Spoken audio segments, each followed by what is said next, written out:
Hello guys, আসসালামু আলাইকুম। আপনারা সবাই কেমন আছেন? আলহামদুলিল্লাহ, আমি ভালো আছি। তো গাইস, আজকে একটা স্পেশাল জিনিস রান্না করব। তো স্পেশাল বলতে আমি এটা হয়েছে সিলেটের ঐতিহ্যবাহী একটা শুটকি, শীতল শুটকি। তো এই শীতল শুটকিটা আমাকে একজনে রান্না করে খাওয়াইছিল। আমার কাছে ভালোই লাগছিল। তো আমি তো দেখি নাই, নিজ চোখে দেখি নাই তখন শুটকিটা এরকম ছিল কিনা।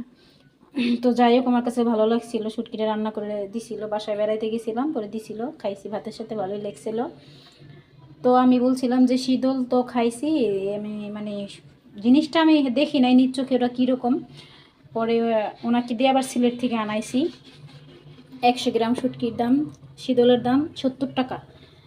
তো আয়না দিছে। এখন আমি আজকে কিভাবে রান্না করব জিজ্ঞেস করলাম, বলল। তা চলেন দেখে আসি গাইস, কিভাবে রান্না করে শীতল শুটকি। আমি ওরা যেভাবে বলছে ওইভাবেই চেষ্টা করব রান্না করার। এইখানে আমি 5টা শীতল শুটকি নিছি। আর এখানে নিছি হলো গিয়ে বড় সাইজের একটা ইয়া ইন্ডিয়ান রসুন কুচি করে কেটে নিয়েছি। এখানে গোটা নিয়েছি কয়টা, আর এখানে কয়েকটা পেঁয়াজ নিয়েছি, 5-6টা পেঁয়াজ নিয়েছি। পেঁয়াজটা নাকি এখানে বেশি লাগে, তাই পেঁয়াজটা পরিমাণ আমি বেশি দিছি। তো গ্যাস চলেন এটা কিভাবে রান্না। গাইস, আপনারা চেষ্টা করবেন সরিষার তেলটা দেওয়ার। আমাদের এখানে বাজারে এই সরিষার তেলটা ঘানি দিয়ে ভাঙানো হয়। তো আমি সেখান থেকে কিনে আনছি, প্রতি মাসে এখান থেকে কিনে আনা হয়। এই সরিষার তেলটা খুবই ভালো, খুবই সেন্ট আর অরিজিনাল সরিষার তেল এটা একবারে। আমি এখানে সব কিছুই দিয়ে দিব একসাথে। এটা ভালো করে ভেজে নিব। আর একটু তেল দিয়ে দিই। সরিষার তেলটা দিলে কি হয়, আপনার টেস্টটা আরও বেশি ভালো আসে। এটা ভালোভাবে একটু নাড়াচাড়া করে তারপরে আমি আবার শুটকিটা একটু দিয়ে দিব এটার ভিতরেই।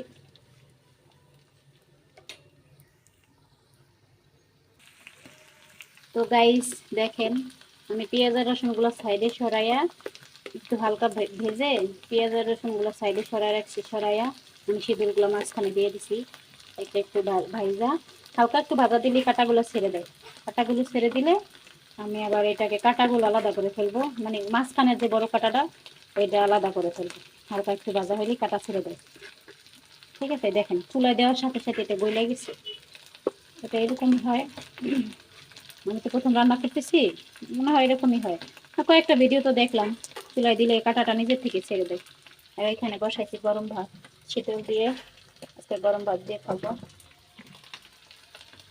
তো গাইস, আপনারা আমার সাথে শেষ পর্যন্ত থাকেন। আমার চ্যানেলটাকে লাইক শেয়ার করে দেন।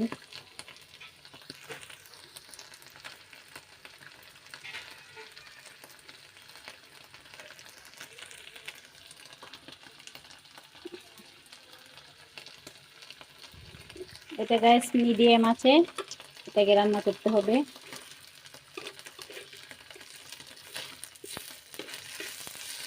এই দেখেন কাঁটাগুলো ছেড়ে দিচ্ছে, সবগুলো মাছ কাঁটাগুলো ছেড়ে দিচ্ছে। তো এটার যে পরের যে কাঁটাগুলো থাকে, মাঝখানের কাঁটাটা ফালানোর পরে পরের কাঁটাগুলো আর কি অত লাগে না, অতটাই হয় না, বোঝা যায় না। ঠিক আছে, এত সুন্দর একটা ফ্লেভার বেরোইছে, আপনারা বাসায় না করলে বুঝবেন না। খুব সুন্দর একটা ফ্লেভার বেরোইছে।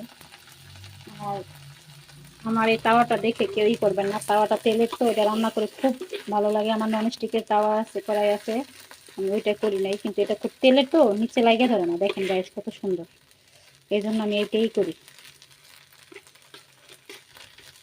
তো শীতল শুটকি আমি প্রথম রান্না করতেছি, না কেমন হয়, কিন্তু মনে তো হচ্ছে ভালো হবে, যেহেতু সরিষার তেল বেশি বেশি, মানে সে যা বলছে তার চেয়ে আমি বেশি পরিমাণে দিচ্ছি।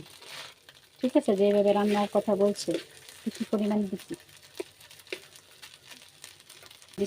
ও খাচ্ছে, টিভি দেখছে, আর এদিকে আমি রান্না করতেছি। গ্যাস এক হাত দিয়ে মোবাইল ধরছি, আর এক হাত দিয়ে রান্না করতেছি। কাটাটা আমার একটু বাঁচতে হবে, 2 মিনিট পরে আবার ফিরে আসবো আমি ভিডিওতে। গাইস, আমি এখানে কাটাটা ছাড়াই নিছি, আর আমার অনেকটা ভাজা ভাজা হয়ে গেছে। এটা দেখেন বাদামি কালার চলে আসছে। আর এখানে আমি নিয়ে নিছি হলুদের গুঁড়ো, মরিচের গুঁড়ো, ধনিয়ার গুঁড়ো, আর লবণ পেঁয়াজের সাথে দিয়ে দিছি। এবার এটাকে দিয়ে আমি আস্তে আস্তে অল্প অল্প আছে নাড়াচাড়া করে ভালোভাবে ভাইজা নিব।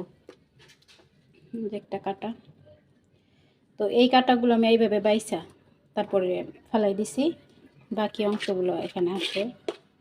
তো গাইস শেষ পর্যন্ত ভিডিওটা দেখবেন, যারা যারা লাইক করেন নাই লাইক করে দিবেন, শেয়ার করে দিবেন।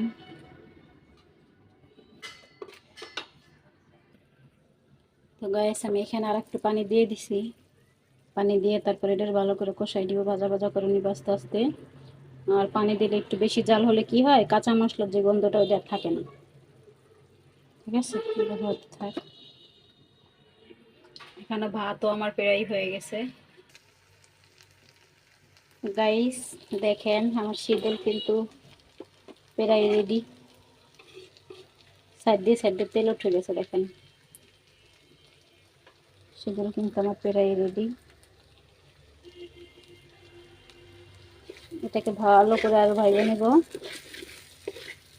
এটা যত ভাজা ভাজা করবেন তত ঘেরানটা বেড়ে যাবে। অবশ্যই আমি এখানে একটু টমেটো দিতে পারলে ভালো হতো, টমেটো ছিল না তাই দিই নাই।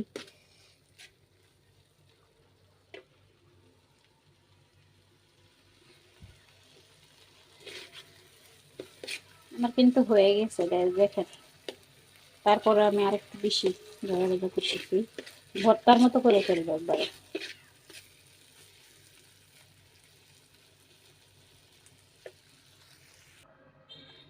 তো গাইস, এই যে আমার শীতল শুটকি রেসিপিটা কেমন লাগলো সবাই জানাবেন কমেন্টে।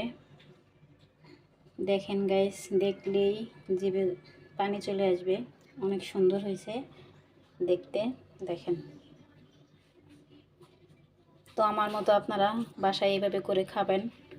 আমি তো নতুন করছি, আপনারা যদি কেউ নতুন করেন এইভাবে করে খাবেন।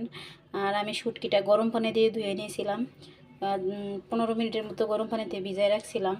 তারপরে সুন্দর করে পানির ভিতরে হাত দিয়ে আসলে রাস্তাগুলো উঠাই ফেলাইছিলাম। তারপরে ভালোভাবে ধুয়ে অনেকগুলো ধোয়া দিয়ে তারপরে আমি রান্নার মধ্যে রাঁধছি। আপনারা এইভাবে করে শুটকি ভালোভাবে পরিষ্কার করে আগে গরম পানি দিয়ে ধুয়ে নেবেন, তারপরে রান্নাটা করবেন। দেখেন গাইস। তো গাইস আজ এই পর্যন্তই, সবাই ভালো থাকবেন, আল্লাহ হাফেজ।